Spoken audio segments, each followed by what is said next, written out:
On May 11th, 2007, 16-year-old Kevin Haynes practically bounced with excitement on his seat on the bus as he headed home from Manheim Township High School outside of Lancaster, Pennsylvania.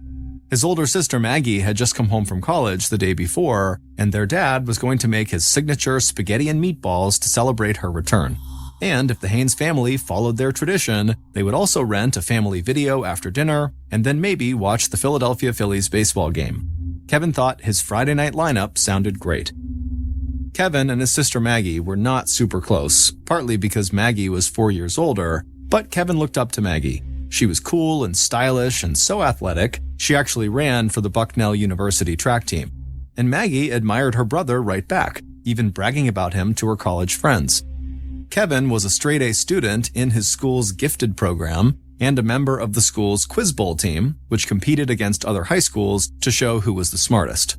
And his big sister had plans to make Kevin even better. This summer, she had promised to fix his nerdy fashion sense. She told him no more knee-high white socks with khaki shorts.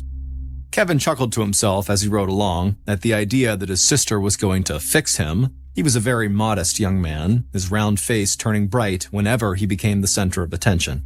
And he would never brag. But Kevin knew that he was doing a lot of things right already. He was close to getting his Eagle Scout badge from the Boy Scouts, and he had just passed his driver's test.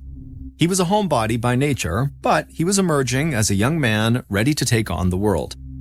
The evening before, he had gone to a meeting at his school about a class trip to Germany in July.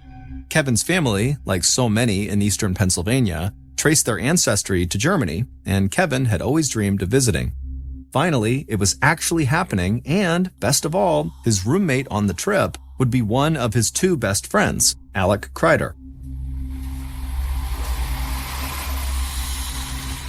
Now, on the bus, he and Alec chatted excitedly about all the things they planned to do in Berlin, Germany's capital. When Kevin waltzed into the kitchen of his family's neatly kept middle-class home that Friday afternoon, he plopped his backpack down onto a chair and went to the refrigerator to look for a snack.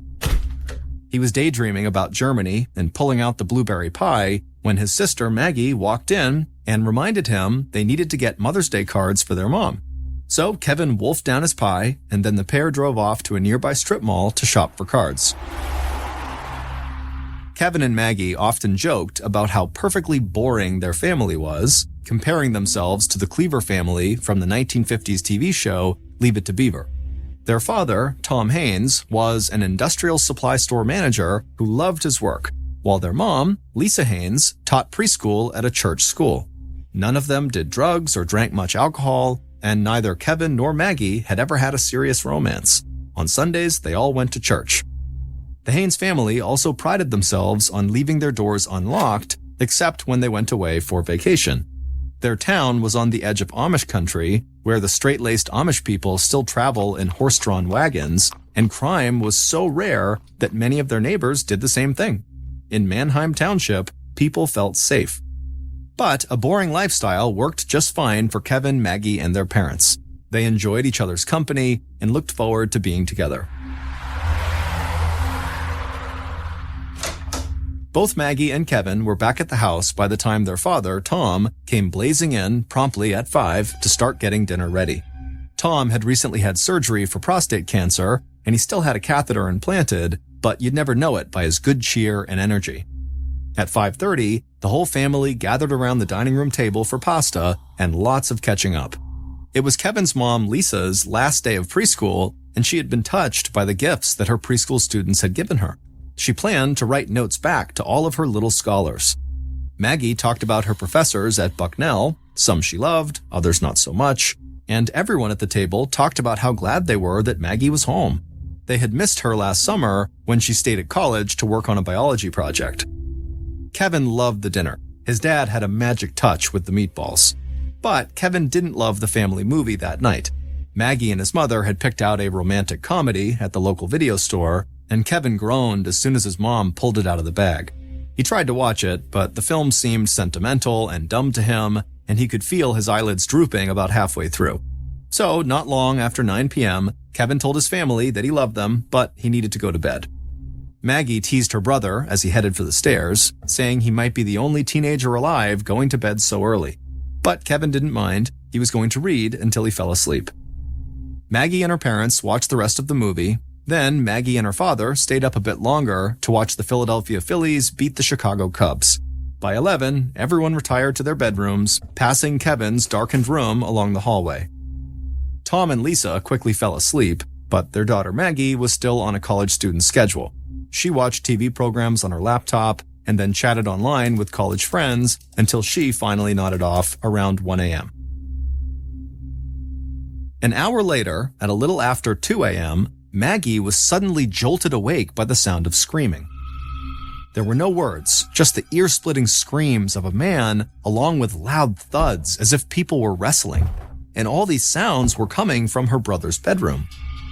Totally confused and now trembling with fear, Maggie grabbed her glasses from off the nightstand and stepped into the hallway to investigate. But the terrible noises coming from Kevin's room made her so scared that Maggie just ran back inside her bedroom, slammed the door, and sat with her back pressed against it. She tried desperately to make sense of what was happening amid all the screeching. Was there an intruder in the house who was attacking her brother? And if there was, what hope did she have of preventing the intruder from breaking into her room next? She couldn't just sit there and wait. So Maggie summoned all her courage and ran across the hall to her parents' room where the light was on. Her father was lying motionless while her mother was sitting at the end of the bed, hunched over and crying hysterically. When Lisa Haynes saw her daughter, she told her in a voice barely above a whisper, "Go get help." Maggie didn't need to be told twice. She ran wildly down the stairs and out into the cool spring night, banging on one neighbor's door after another until finally one woman turned on a light and let her inside. Maggie told her that she had no idea what was going on inside of her house, but judging from her mom's hysterics, she feared it had something to do with her father's prostate cancer. And so whatever was going on, Maggie said, we need the police right now.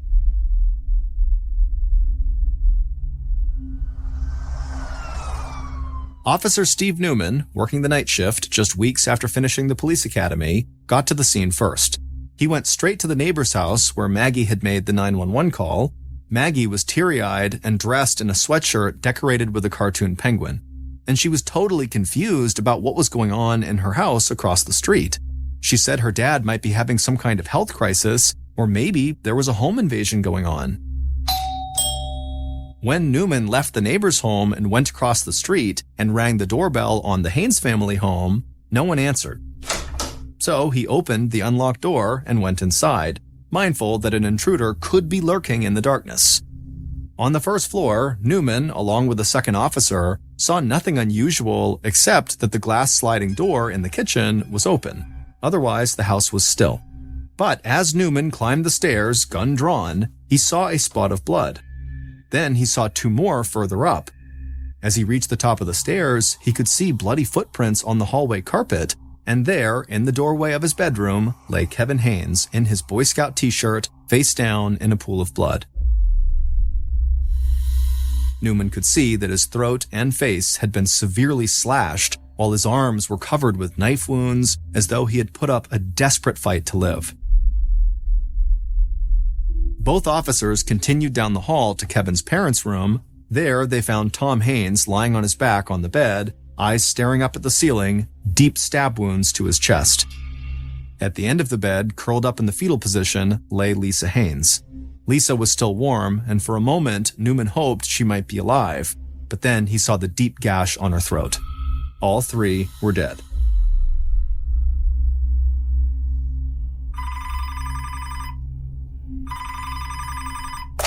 Detective Alan Lead grabbed the phone on the second ring when the 911 dispatcher called a little after 3 a.m. The 57-year-old detective called himself the old dog of the Manheim Township Police, and he had plenty of experience answering emergency calls in the middle of the night. Bald and bespectacled, Lead could pass for a high school teacher, but in reality, he was a hardened investigator who had just finished investigating a shooting at a local tavern the day before. He was also a veteran of the Vietnam War who had learned a valuable lesson a long time ago: treat people the way you would want to be treated. The other detectives looked up to Lead, and they often went to him for advice about their cases. The dispatcher told Lead that something terrible had happened at 85 Peach Lane. Lead did a double take when he heard the address. Peach Lane was in one of the most peaceful and pleasant neighborhoods in the whole town, an area where police were seldom called. He asked the dispatcher if it was some sort of domestic disturbance, and they just said, "No, that's not what happened. You'd better get over there." Lead knew that the crime scene unit was poring over the crime scene, cataloging all the evidence. They didn't need Lead's help with that. He could check out the scene later. Right now, Lead needed to talk to the only surviving witness, Maggie. And by now, Maggie was on her way to the police station. So Lead got dressed, jumped in his car, and headed into the office.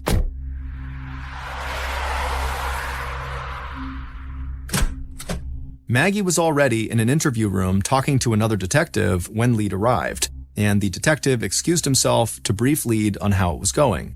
The whole conversation was making him uncomfortable, the detective said. Maggie seemed relaxed and chatty, and she kept talking about her family in the present tense as though they were not dead. The detective said she didn't seem like a woman who had just lost her entire family. Lead looked through the one-way glass into the room where Maggie was still sitting, occasionally looking up and smiling in their direction. Other times, she smoothed her hair and sat with her hands folded on her lap as though she was just awaiting instructions. The other detective was right. She certainly did not seem heartbroken. But Lead said that the most important thing they could do right now would be to get as much information out of Maggie as they could. For all they knew, the killer could be planning to strike again, so time was of the essence. He asked the detective to get a written statement from Maggie that included everything she could remember about the evening, no matter how minor it seemed to her. The tiniest detail could turn out to be a critical clue. So the detective set Maggie up with a laptop computer and gave her an assignment. Tell us what happened. And Maggie took it to heart, typing page after page about everything that took place since she returned home from college. She wrote about the TV shows she watched and how her parents didn't understand the TV show Grey's Anatomy. She wrote about doing a crossword puzzle with her mother, and she wrote about the score in the Phillies game that she watched. But when Maggie got to the moment that she heard screaming from her brother's bedroom, her account became less and less specific. She never saw the intruder. She didn't realize her parents had both been stabbed, even though she was in their bedroom with the lights on. And she never investigated what was causing all the noise in her brother's bedroom. When she needed to describe her reaction to learning that her family was dead, she wrote simply, quote, "and you know the rest," end quote. Lead and the other detectives didn't know what to think. Some details in Maggie's statement were touching, depicting an unusually close family. But it's a basic principle in police investigation that when a witness fills their statement with irrelevant details, they may not be telling the whole story. Lead didn't think of Maggie as a suspect, but it did seem odd that the killings came just 2 days after she returned home from college and that she was miraculously spared. It was also strange that she had seen so little of the loud, bloody attack unfolding all around her in her home. But Lead thought to himself that Maggie's performance was so bad that she had to be telling the truth. After all, if Maggie was connected to the crime in any way, wouldn't she put on a major display of grief to cover her tracks? As dawn broke over Mannheim Township, Lead was facing perhaps the most appalling murder case in his town's history, and he had little more to go on than the quirky personality of the lone survivor.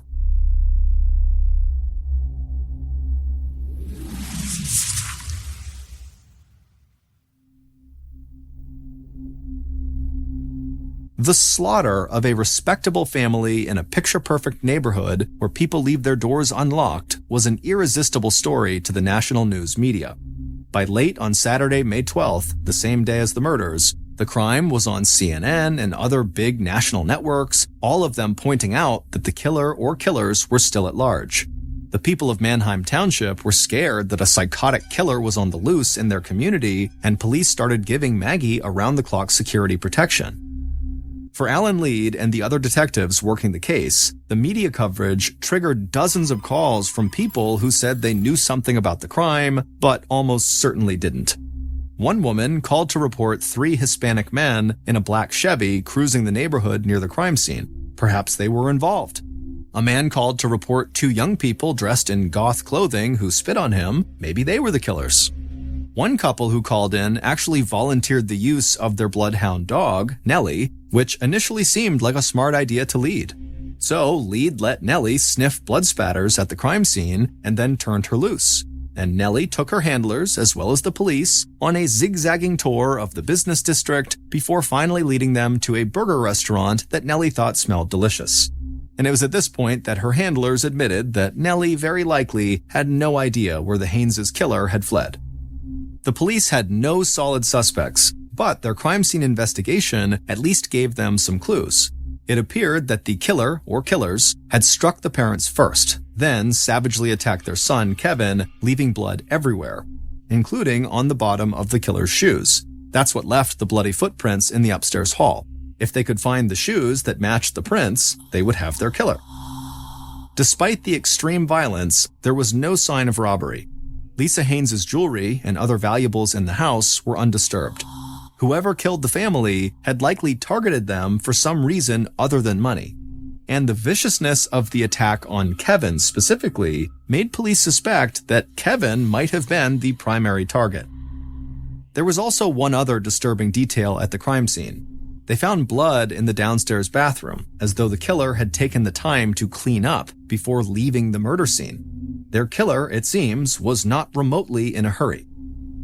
Maggie's role in all of this, if any, remained a mystery.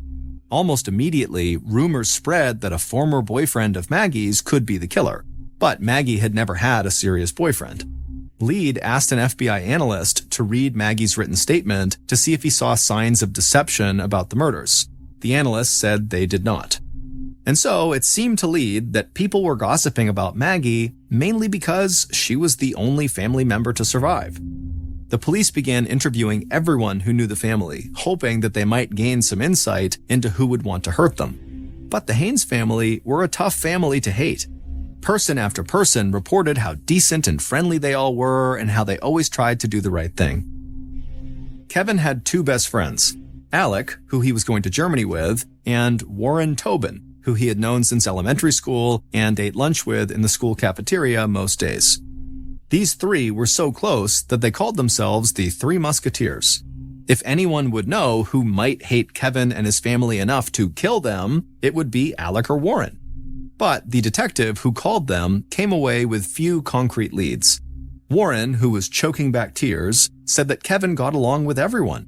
He said Kevin didn't socialize much, but he was always helpful to his classmates and no one seemed to pick on him. Warren said all of the Haynes family members were extremely nice and he couldn't understand why they had been attacked. Kevin was even closer to Alec, who lived just a half-mile away. Not only were they going to Germany together, but they were well known at the high school for their good-natured cafeteria debates about everything from religion to politics. But Alec said he was just as baffled as Warren. When Warren called him on Saturday with the horrible news, Alec said he initially thought Warren was just making a terrible joke. He said he couldn't think of a single person with a bad opinion of Kevin, except for perhaps a couple of students in math class who occasionally teased him. But it seemed like no big deal to Alec. In all their interviews, police found only one trace of ill will towards the Haynes family. One of Tom Haynes' co-workers said that Tom, in his role as a manager, had recently threatened a new employee with firing if his performance didn't improve. The co-worker said the two men got into an angry discussion behind closed doors in Tom's office, but when one of Lead's detectives tracked down this new employee, he denied there had ever been any shouting or even any anger. And he had a perfect alibi. He and his wife were out late with another couple the night of the murders. So it was another dead end.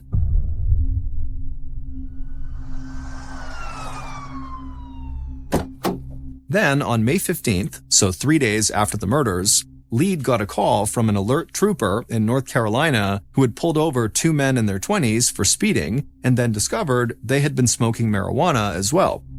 One of the men volunteered, while high, that they were heading for Florida after, quote, getting away with murder in Pennsylvania, end quote. The trooper was aware of the Haynes family murders, and so he searched this vehicle closely until he found a knife.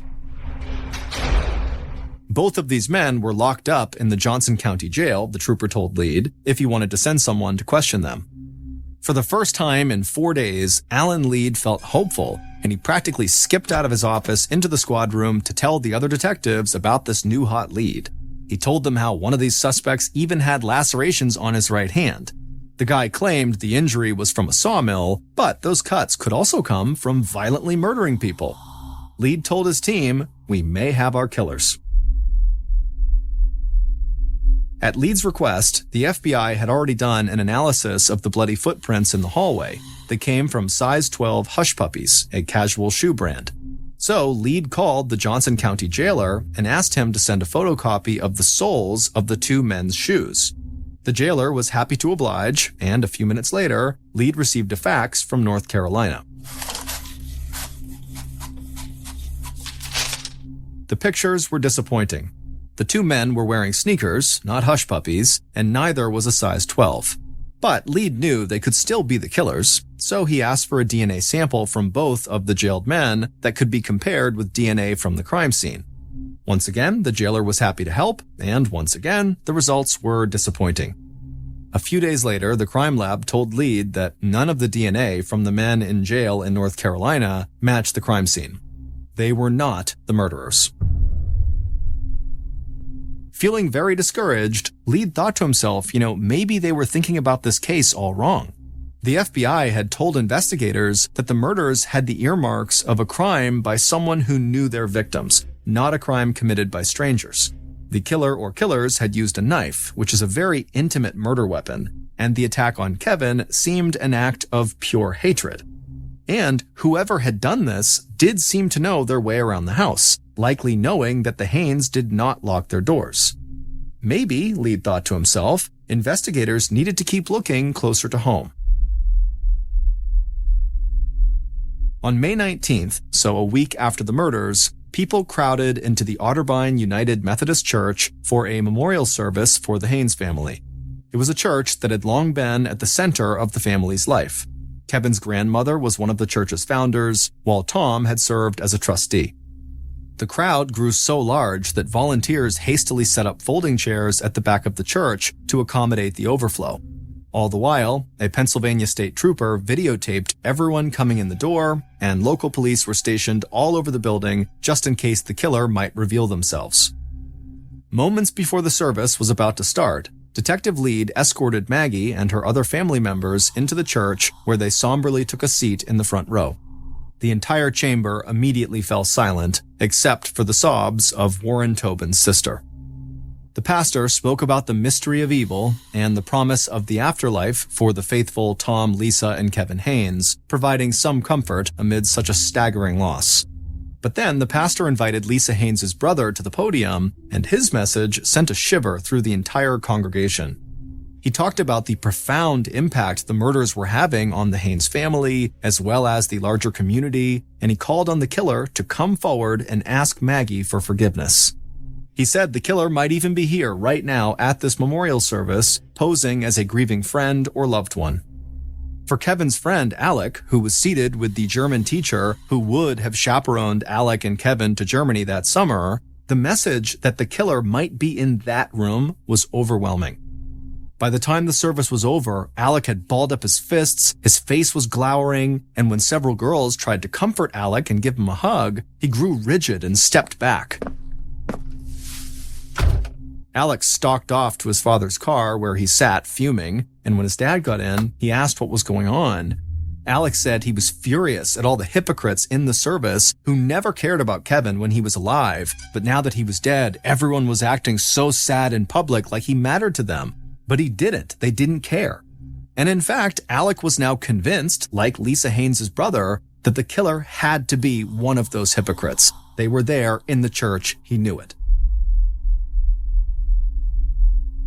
By May 22nd, so 10 days after the murder, Lead and his team were no closer to making an arrest, and the detectives were starting to disagree amongst themselves about how to move forward. Several believed that Maggie had not told them everything she knew. Maybe Maggie was not involved in the crime, but she could be holding back details about the family's history or something that happened on the night of the murder that could help them solve the case, and so they wanted to bring Maggie back to the police station for more questioning.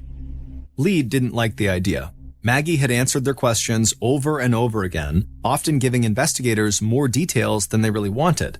What more could she have to say? And Lead feared that Maggie might have a serious emotional breakdown if they asked the same questions again as though they didn't believe her earlier answers. But Lead ran the team like a democracy, and when the other detectives outvoted him, he agreed to question Maggie one more time. At 11 a.m. that morning, Lead walked into an interview room and sat down across from a now somewhat resentful Maggie Haynes. But to Lead's surprise, Maggie did have more to say. As Lead asked question after question in his gentlest voice, Maggie energetically responded. As Maggie recalled the unfolding attack on her family, she said she could smell the blood when she stepped from her bedroom out into the hall. When she got to her parents' room, she couldn't see any blood, she said, but her mother was so upset that when she asked her to go get help, Maggie didn't ask any questions. She just went and got help. In the moments after Maggie had learned that her parents and brother were dead, she said the first person she wanted to call was the head of her prayer group at college. She wanted to know why God would let something so terrible happen. And then Maggie started to cry. By the time she walked out of the police station, Alan Lead was convinced of two things. One, Maggie had nothing to do with the crime. And two, she had told them everything she knew. Over the next 2 weeks, tips about the Haynes murders continued to come into police, but the results were much the same. They put a microphone on one informant who claimed that a guy named Amani had confessed to invading the Haynes' home and then, quote, taken care of, end quote, the people inside. But after 2 weeks of eavesdropping on Amani's conversations, all police heard about was Amani bragging about women, drugs, and guns. He did not seem to know anything about a triple murder. Meanwhile, one of Kevin's best friends, Alec Kreider, who had become really angry at the memorial service, convinced the killer was amongst them, he started to break down. In the first days after the killing, his parents worried that he was keeping his grief about Kevin's death inside, becoming even more silent and withdrawn than usual. Alec had never had an easy time expressing his feelings, and he didn't have a lot of close friends aside from Kevin and Warren. And then, in early June, 3 weeks after the murder, Alec began talking about suicide on the phone with a girl he had a crush on. Her name was Carolyn. On June 5th, he told Carolyn he had a loaded gun and he didn't think he was going to make it through the week. Carolyn's heart started racing when she heard this because she feared Alec really was going to kill himself, maybe even on the phone with her at that very minute. She managed to get the attention of her aunt who lived with her, and she let her know that she had a suicidal boy on the phone. Carolyn gave her aunt Alex's address and said she had to go there to warn Alex's mother. Carolyn then kept Alec on the phone until her aunt spoke to Alex's mom, and Alex's mom called 911. When Alec finally came out of his bedroom, there were several police officers waiting who tackled him and then handcuffed him to prevent him from hurting himself. Detective Lead had come with the 911 response when he heard the call, in part because he knew Alec better than anyone else in the department from the Haynes investigation. Lead walked next to Alec as he was gently led out of the house towards a squad car, and as he walked, Lead put his arm around Alec and just said, how are you doing? And all Alec would say was, the world is a terrible place. As police helped Alec step into the squad car, Lead thought about the way the murders were totally upending the lives of the people who survived. Lead was convinced that Maggie was on the edge of a breakdown, and now one of Kevin's closest friends was cracking up. He couldn't help but agree with Alec. The world is a terrible place. The next day, on June 6th, Alec was involuntarily committed to a mental hospital to be held for at least a week. For the next 6 days, Alec was kept in a locked ward and not allowed to have any contact with anyone outside of the hospital except for his parents. All the while, Alec wrote letters that he intended to send to Caroline. Finally, on June 12th, Alex's parents were scheduled to come to the hospital for a family therapy session, and Alec was looking forward to seeing them. But Alex's parents had bad news. Carolyn did not want to have a romantic relationship with him. After all the suicide talk and threats of violence, Carolyn's aunt told them that the teen only wanted to be friends, nothing more. The second Alec heard this, he seemed to just crumple in his chair and let out a laugh that was anything but amused. He looked at his parents and told them bluntly to get out of the room. he needed to speak to his therapist alone. The therapist was only in the room with Alec for a few minutes before she emerged looking like she had seen a ghost. She told Alex's parents that Alec really needed to tell them something, and what Alec had to say would blow the Haynes family murder case wide open. Based on what Alec and his parents told investigators, here's what really happened to Tom, Lisa, and Kevin Haynes on the night of May 12th. A little after 1 a.m., the killer got dressed in dark clothes, including a baseball hat with duct tape over the team logo and hush-puppy shoes. Then they grabbed a flashlight and a knife and began the relatively short walk to the Haynes' household. When they got there, the killer knew the door would be unlocked, so they opened it up and silently walked through the house, up the stairs towards the bedrooms. First, the killer went into the parents' room and quickly killed Tom Haynes with 2 deep stab wounds to the chest. The killer also stabbed Lisa Haynes, but she was still alive when the killer left the room. The killer then walked down the hall to Kevin Haynes' room, and he began stabbing him as he slept. But Kevin woke up and began to fight back. Kevin managed to get out of his bed and began crawling towards the door, but the killer caught up to him and then mortally wounded him with a slash to the throat. The screams that woke Maggie up were the sounds of her brother's dying moments. Maggie's appearance in the hall surprised the killer, who didn't realize she'd be home from college. But once she fled to get help, the killer forgot about her and just went back to the parents' room and slashed Lisa's throat, killing her as well. The killer then walked downstairs and casually washed their hands in the bathroom before slipping out the sliding glass door in the kitchen back out into the night. Alec had been carrying his horrendous secret around for weeks until he just couldn't bear it any longer. His rage over what had happened had grown day by day until he couldn't take it anymore and he decided to kill himself. But when he ended up in a mental hospital and got rejected by the girl he liked, Alec realized there were worse things than being dead. With no way to die and nothing to live for, Alec decided he might as well tell the secret. And the secret was that he, Alec, was the killer. Alec offered almost nothing in way of explanation for what he had done. He said only that his best friend, Kevin, had been annoying him lately, chewing too loudly at lunch and arguing a bit too much in their conversations. Alec said that initially he planned only to kill Kevin and smother him with a pillow. But once he got inside the house, he just decided to stab everyone to death. A month later, he told his parents he felt no regrets. In fact, he was still wearing the hush-puppy shoes he wore the night he murdered the Haynes family. All the pieces now fit into place for Detective Lead and his team. Alex's shoes matched the bloody footprints, and police found the flashlight as well as the baseball hat with duct tape over the logo in the woods behind the Haynes' house. They also found a ghastly note in Alex's desk at his house. The note said that Alexander, which is Alex's full name, was born at 3:30 a.m. on May 12th, right after the murders, as though the slaughter had led to Alex's rebirth. Alec pled guilty to 3 counts of first-degree murder in 2008, and he was sentenced to 3 consecutive life sentences without the possibility of parole.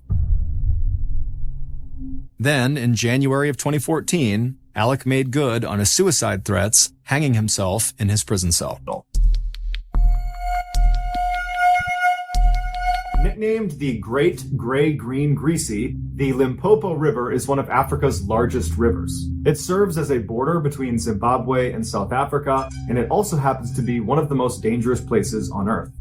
A town in South Africa called Phalaborwa sits on Limpopo's shores, and all of its residents know they're never supposed to step foot inside of the dangerous waterway. But not all of their residents take that guidance seriously. On January 1st, 2010, Phalaborwa resident Mariska Buitendog, along with her boyfriend and 6 of their other friends, had been out all night partying, celebrating the new year. They had had a considerable amount of alcohol over the course of the night, so as the sun was coming up, in their inebriated state, they decided they wanted to take an early morning dip in the Limpopo River. So they head over to the river, and while initially they all seemed really eager to get in the waterway, it was only Mariska that was brave enough to do it. So the rest stayed on shore, and Mariska jumped in the river and jumped right out again. And she survived, and everyone was very impressed with her. And so she's confident, and so she does it again, this time going a little bit farther out into the river before coming back on shore. Now she's really confident. She's done it twice. And so she said, hey, who wants to come with me for a third time in? And the group said, no, we're still good, and you really shouldn't push your luck. This is not safe. And she said, I don't care. I'm going in for a third time. So Mariska gets in the water, and by herself, she swims out on her back about 15 meters away from shore. She turns and waves at the group and smiles before she is violently pulled under the water. There wasn't even time for her to scream. Her boyfriend immediately jumped into the water to try to pull her out, but he knew where she was, and there was no way he was getting her back. The other nickname for the Limpopo River is Crocodile River, and Mariska, unfortunately, had fell victim to one of its apex predators. But it's not just drunk partygoers that fall victim to these crocodiles. Unfortunately for the residents of Zimbabwe, because of the extreme hardships they have to face, many of them have been forced to flee the country and cross over the Limpopo River to try to gain entry into South Africa, and many of them will die trying. On April 11th, 2014, Zimbabwean and South African police discovered this crocodile-infested cave right near where Zimbabwean residents will try to cross over the Limpopo River, and inside of this cave were the remains of 15 people that presumably tried to cross over and were caught by crocodiles. The discovery of this cave and the 15 people who lost their lives inside of it, while tragic and certainly gruesome, it only represents a fraction of the total number of people who have died trying to cross this river. The next story, which is our number 2 story on today's list, is called No Way Out.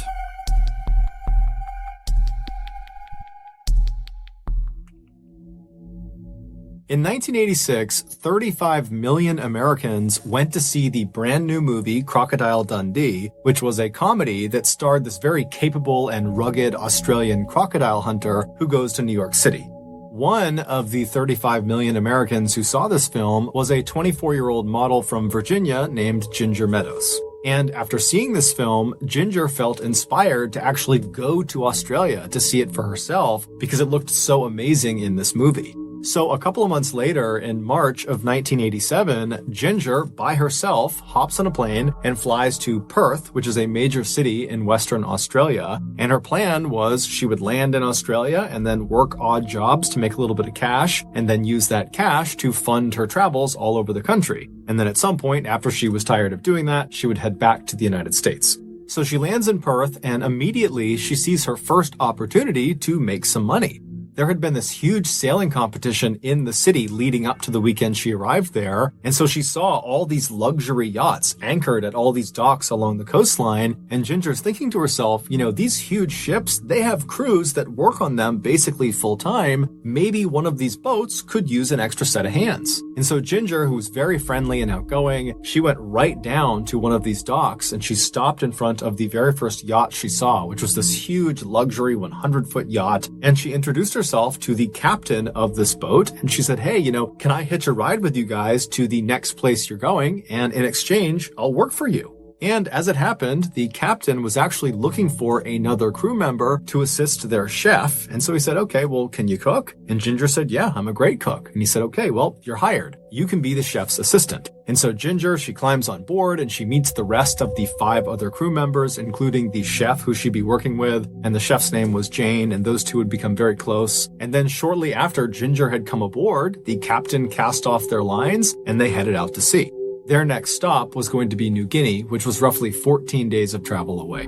After about a week at sea, the captain realized they were dangerously low on fresh water, and so he decided to take a detour and turn east and head inland along this river system that would bring them to this large freshwater pool, which he also knew had this huge waterfall that dumped down into it. And so he figured they could go right underneath this waterfall and fill up their jugs with all this fresh water and then head back out and they'd be good. So on the morning of March 29th, the captain anchored the yacht out at sea near the mouth of this river system, and then he lowered the yacht's dinghy, which is a smaller, more agile boat. And once that was in the water, he, Ginger, Jane, and the rest of the crew, they hop in this dinghy along with all these large empty water jugs, and they begin making their way towards this river. And so they're traveling up this river for a little while, and then finally they get to this huge freshwater pool, and right in front of them is this amazing waterfall, and everybody is just totally awestruck by this waterfall. It's like a gem in the middle of nowhere because they're in very rugged Australia at this point. And so the captain, he brings the dinghy right near the base of the waterfall, and one by one, they hold up their water jugs and they fill them with fresh water. And then they're about to turn and go back out to sea and get back on their yacht when the captain thinks to himself, you know what, we've been at sea for 7 days straight. It's been very monotonous. Maybe it would be a good thing to stick around here for a little bit longer and maybe even hike up to the top of this waterfall and enjoy the view and kind of enjoy the scenery before we head back out to sea. And so he says to his crew, hey, do you guys want to go to the top of this waterfall? And everyone agrees it's a great idea, with the exception of Jane. She did not feel like hiking to the top of this waterfall. She said she would stay down in the dinghy and wait for them. Now, this pool is basically surrounded on all sides by just pure cliff face. There really is no place to land this dinghy. There's no flat surfaces. You basically have cliffs that go directly into water, and then also you have the river that feeds back out to the ocean. So the captain brings the dinghy right up against the cliff face right next to this waterfall, and he and Ginger and the other crew members not named Jane climb out of the dinghy onto this cliff face, and they begin climbing, literally climbing up this wall towards the top of the waterfall. Now, everyone was able to do it except for Ginger. She kept slipping on the rocks. It was very steep. It seemed kind of dangerous. And so at some point, she abandons the idea and goes back down to the dinghy with Jane, and the captain and the rest of the crew, they continue up towards the top. And so as Ginger and Jane are sitting in the dinghy watching the other crew members making their way up, they start feeling a little bit left out, and they're like, you know what? Let's try to find an alternate way up to the top of this waterfall. And so they begin scanning out across this pool at the other cliffs kind of surrounding it, and it looked like on the very other side of the pool, there was a less severe cliff face that maybe they would have an easier time climbing up. And so the two women, they jump into the murky brown water and begin swimming directly across this pool towards this other cliff. And when they make it about a third of the way, Jane suddenly stops, and Ginger notices and turns around and looks at Jane, and she's like, what's going on? And Jane would tell her, you know, something just feels off. This doesn't feel right. Let's go back to the dinghy. Let's just forget about this. But Ginger is like, come on, we're so close. Let's just keep going. It'll be awesome once we get to the top of this waterfall. And so Jane, she's totally hesitant, but she says, okay, fine. And they both continue to swim. And then all of a sudden, they hear their captain, who is now on top of the waterfall, screaming down to them to get out of the water right now. And they notice he is pointing down at the pool in a direction slightly away from where they were. And so they're looking up at him, and they're following his finger down to the part of the pool he's pointing at, and they see there is this tidal wave of water coming towards them. It is a 12-foot long saltwater crocodile that has noticed them, and it is charging straight at them.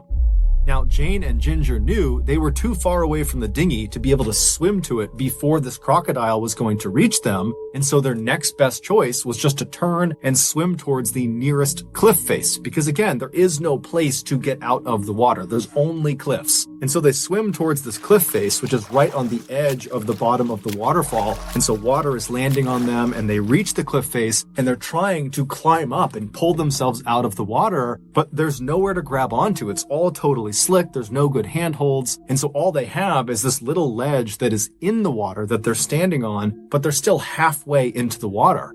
And so after they struggle for a minute trying to pull themselves out of the water and they realize they can't do it, they both just turn around and they lock arms and they look out through the water that's falling down in front of them into the pool, and they see this crocodile has followed them and it is now stopped right on the other side of the water that's falling down, and it's just staring at them with its mouth wide open.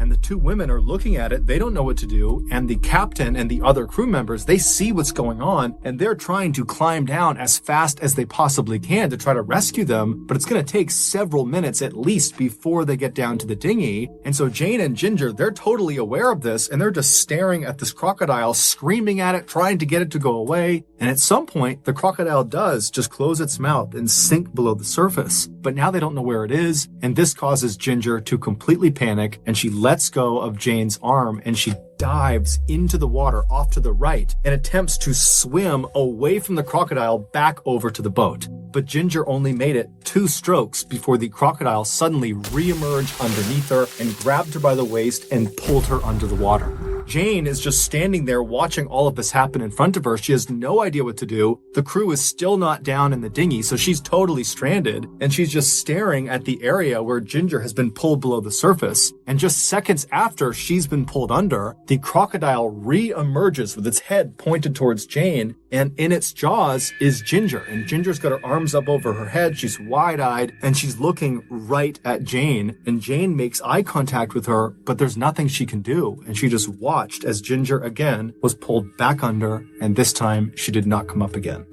Ultimately, Jane would be rescued from the ledge. The crew would get down to the dinghy, they'd swing over, they would pick her up, and then about 2 days later, they would find what was left of Ginger's remains. It would turn out the captain was well aware of the threat the crocodiles posed in this river, and he had told his crew, Ginger and Jane included, about this threat, and that at no point should anyone get in this water. But of course, his warning went unheeded. The next and final story, so our top story of today's list, is called Blackwater.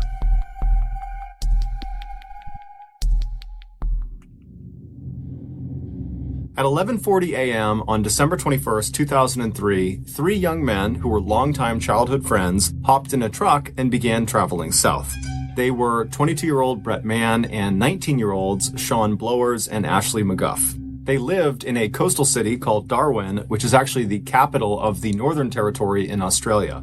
The Northern Territory, also known as the Top End, is located in the central north of the continent. It is 6 times larger than the UK, but has 280 times less people living in it. Specifically, the UK is home to roughly 70 million people, whereas the Top End is home to only 250,000 people, and half of them live in Darwin. There are many reasons why the Top End is so underpopulated, ranging from politics to poor infrastructure, but the most obvious reason that so few people choose to live in this part of Australia is because it is wildly rugged and dangerous. It is scorchingly hot year-round, and the weather in general is just unbelievably unpredictable and violent. And, as the old saying goes, all the animals there are trying to kill you and each other. But Brett, Sean, and Ashley had grown up in Darwin, and so they were accustomed to the hazards of living in the Top End, and so they weren't really concerned about them. What they were concerned with was finding things to do and not getting bored in the city. That particular day, in order to ward off boredom, the trio had decided they would head out to a salt flat that was located about 50 miles to the southwest of Darwin. It was this wide open plain that they could just race around on their quad bikes on. And so they loaded these quad bikes into their trailer, attached it to their truck, they hopped in their truck, and at 11:40 a.m., they started heading south out of Darwin.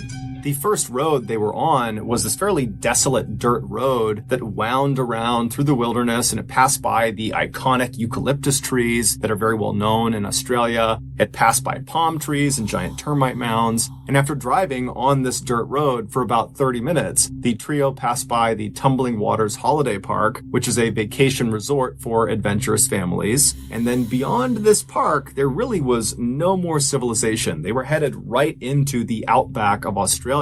And so this was kind of like the last mark of civilization. And so the trio, they drive for another 30 minutes past the park. And at some point, all of the trees on either side of the road start getting more and more dense until they begin kind of encroaching over the road, as if it looks like you're driving directly through the heart of a jungle. And they would have recognized this change in scenery as meaning they were nearing the Finnis River, which was off to their right beyond all of the trees. So they couldn't see it, but they knew they were close. And the Finnis River was not a huge waterway. It was a 30-mile stretch that ran east to west through the Top End. And what it was known for was being very brackish and dark. You could not see into this water more than maybe an inch or two, so it almost appeared black. And so the trio continued driving along through this kind of jungle atmosphere until the left side of the road began to thin out again, and then it eventually revealed the salt flats up to their left. And so at that point, the trio pulled off on the right side of the road where the vegetation was still very thick. And then the trio hopped out of the truck, they went around to their trailer, they dropped the gate, and one by one they pulled their quad bikes off, and then each of them hopped on and drove out onto the flats. That day, the flats were actually very muddy because it had recently rained really, really heavy in that area. And so the trio spent just as much time racing each other on the flats as they did trying to drive close to each other and spray mud on each other. And so for hours, they were out there having a great time. And then at 4:30 p.m., they decided it was time to call it a day. And so they drove back over to the truck. They drove their quad bikes up onto the trailer. They locked it. And then they were about to get into the truck to head back home when one of them suggested, hey, let's head down to the water and rinse our clothes off and get all this mud off of us. Now, you need to understand, in the top end, the place you want to spend the least amount of time in is the water. People in the top end assume that in any natural water body that is not clearly designated as a swimming area has at least one animal lurking in it that will kill you. This is a literal precaution people in the top end take. And so this section of the Finnis River that these three friends were thinking about going and jumping into and washing off inside of, this was not a clearly designated swimming area, and so it should be avoided. But you need to remember, these three guys, they grew up in the top end. They were used to living in this kind of wild area, and they'd also come to the salt flats so many times over the years, and they had jumped into the Finnis River before to wash off and go swimming, and nothing had ever happened. And so really, the idea that the Finnis River could be dangerous to them, it didn't really cross their mind. They felt like, you know what, we've been there, done that, nothing's going to happen to us. And so they left the truck and walked away from the salt flats into this mangrove forest that's only a couple of feet off the road and began walking towards this river. Normally, the trip from the road through the forest to the river bank, basically where the forest ended and you reach the river, it would take about 10 minutes. But after walking in this mangrove for maybe a minute, they were already standing in river water. It was only a couple of inches of this water, but it signaled to the guys that clearly the river is very swollen from all of the recent rains, enough so that it overflowed beyond its natural boundaries and it's flooded the mangrove forest. But the three guys, they look at each other and think, meh, what's the big deal? I'm sure we'll be fine. And so the guys continued moving on, but as the mangroves began to thin out, they began to slow down dramatically. But because the riverbanks on the edges of the Finnis River were very, very steep, if you were standing on dry land, if there was no flooding, and you were right on the edge of the Finnis River, if you took even 1 or 2 steps into the river, you would slip down under the water and the water would be over your head. Now, as these guys are walking, because the ground is flooded with this black, brackish water, they couldn't see the ground, and so they couldn't tell where the drop-off into the river was. And so they began to slow down, and then when all the trees were practically gone, they knew they were close, and then one of them actually slipped and kind of tumbled down the edge for a second, but he turned and he grabbed one of the roots of the mangrove tree and pulled himself back up. And then the other two, after seeing this, they walked over and stood next to him, and the trio just stood there looking out at this pitch black looking river that was very clearly moving faster than normal because of all this excess rain. But they kind of looked at each other and thought, you know what, it's not that big of a deal. We'll hold on to the roots of these mangroves and lower ourselves over the embankment. We'll wash ourselves off, pull ourselves back up. No big deal. And so they each turned around and grabbed a root of one of the many mangrove trees that marked the edge of this forest. And while holding on, they would lower their lower half down past the embankment until they were submerged. They rubbed all the mud off of themselves, being very careful not to let go of the mangrove at any point. And then as they were about to finish up and pull themselves back up and get back to their truck, when Brett loses his balance and somehow lets go of the mangrove root and slips down the steep embankment, and suddenly the current takes him away from his friends and out to the middle of this river, and before long he's getting pulled downstream.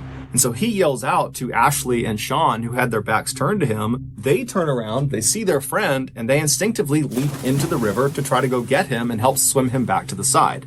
Now, all three of them were very competent swimmers, and so this was not a high panic situation. This was more like a inconvenience and maybe a little bit funny, and so that's why they leapt in no problem. They figured, worst case scenario is we'll drift somewhere down there and we'll get out and we'll walk our way back to our car. But as soon as Sean and Ashley were free floating in this river, they felt how strong this current was, and it was way stronger than they were anticipating. And so they actually started to get a little bit worried, and they looked up ahead of them, and Brett, who had been in the water for, 10 or 15 seconds before they leapt in, he had already moved way farther downstream than them. And so they decided, we have to get out, but we need to get to Brett first. We all need to get out at the same place. And so they decide they're going to swim downstream, meet up with Brett, and then get the heck out of that river as fast as they possibly can. And so they yell out to Brett, hey, we're coming to get you. And they start swimming as fast as they possibly can. And with the help of the current, they manage to get all the way up to Brett relatively quickly, maybe a couple of minutes. And when they reach him, Sean and Ashley go in front of Brett. And then the three of them, they stop actively swimming and they allow the current to just kind of carry them downstream. And as they're drifting, they begin scouting the left side of the river for a solid clump of mangrove trees they can swim into. Because unless there's something to grab onto on the edge of this river, they can't pull themselves out.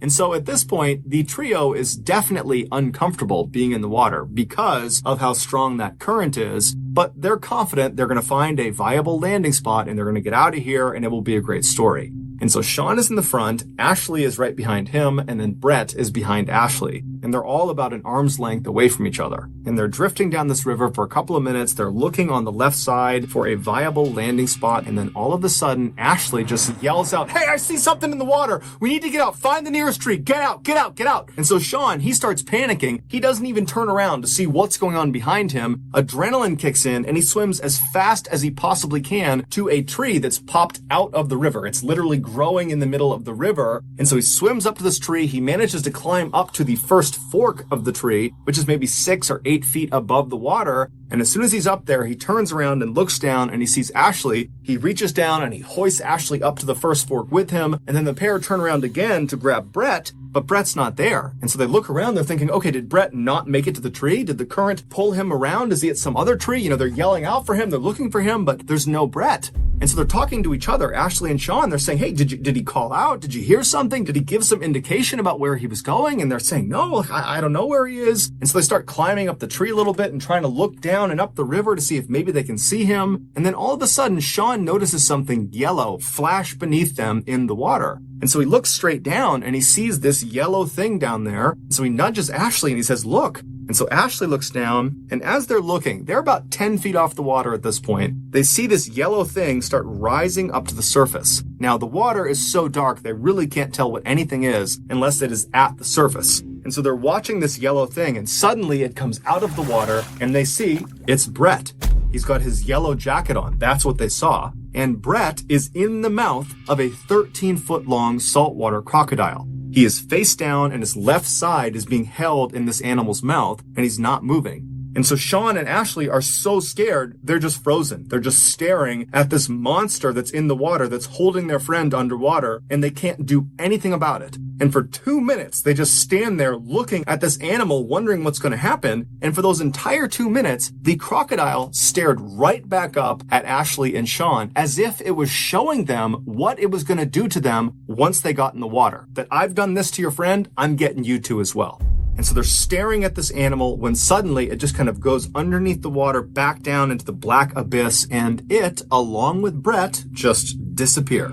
Ashley and Sean are so terrified that they can't even grieve for their friend. They can't feel sad for him. It's like they just go into survival mode. And without saying anything to each other, they just start climbing up this tree as fast and as far as they possibly can. And they only manage to get up maybe a couple more feet to 2 more branches. One's at about 10 or 12 feet off the water and the other is at about 15 feet off the water. And so Sean makes it onto the lower branch and then Ashley makes it onto the slightly higher branch. And then once they're situated on their branch and one arm is firmly wrapped around the trunk of the tree, they're able to kind of breathe for a second and take stock of their situation. And even though, of course, the elephant in the room here is that their friend was just eaten by a crocodile, but it's like they can't process that yet. Instead, they start talking about, okay, well, our families, they're going to recognize our absence and they're going to tell the police and the police are going to launch a search and they're going to come find us. both of them were confident, or they acted confident, that that was going to happen, but they also knew that there was no timeline for this. It could be hours or days until this actually happened.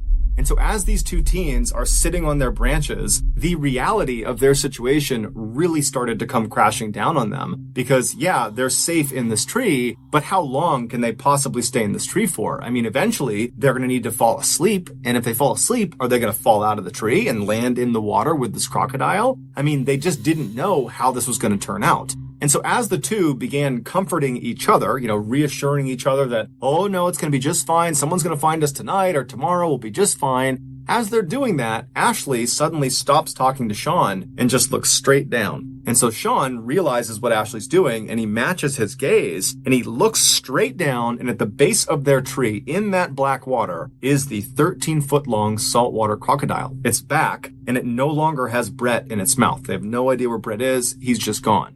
Saltwater crocodiles are considered the most aggressive and dangerous crocodiles in the world. And they are one of only 2 crocodile species that will actively hunt humans when given a chance.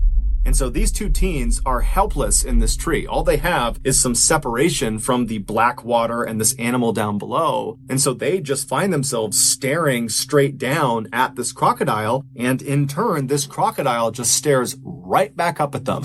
It's very clearly waiting for them. It wants them to come out of the tree so it can eat them. And so the crocodile just continuously repositions itself all around the tree. It's just keeping the top of its head out of the water so its eyes can look up at them. And so the teens are just praying that at some point it will grow tired of them and will leave. And after several hours, right as the sun is about to set, this crocodile does seem to give up on them, and it drifts under the water and disappears. After a couple of minutes, Sean, who was on the slightly lower branch, decides he doesn't want to be any closer to the water than he needs to be, and he's going to climb up to Ashley's branch. And so he very carefully stands up on his branch. He makes sure he's got solid footing, and then he reaches up and he grabs a branch with his right hand, and he kind of tests it, and he feels like it's pretty sturdy. And then he puts all his weight on it and tries to reach for another branch when this one breaks. And as soon as that branch broke, Sean tumbled 10 feet into the water. So he hits the water, he goes all the way under, he sinks a few feet under, and immediately he's turned around and he's trying to swim as fast as he can to the surface, and he's just expecting at any moment this crocodile is going to bite him. He gets to the surface and he looks around. It's a little bit dark, but he can immediately see his tree, and he realizes the current has pulled him away from his tree. And so in a panic, he starts swimming and kicking his legs as hard as he possibly can to get back to this tree. And he knows the whole time he's kicking his legs, he's just attracting the attention of this crocodile, but he's got nothing else he can do. He's got no other tree he can reasonably get to that will provide safety from this animal. And so with every ounce of energy he's got, he kicks and swims, and finally he manages to grab a root of this tree that his friend is still inside of, and he begins pulling himself with his lower half still submerged in the water. And so as he's dragging himself towards the trunk of this tree, he's just waiting for this crocodile to bite down on his legs. And finally he gets to the trunk of the tree and he's able to pull his body out of the water, and he clambers up to that original branch he was on. And then he and Ashley work to get him up to Ashley's branch. And as soon as he sits down next to Ashley and he's secure, they both look down, and just a little ways away from the tree, basically in the area where Sean had just landed in the water, they see with the little light that is left, this crocodile swimming right back over to the tree, and it camps out right underneath. Sean had gotten out just in time.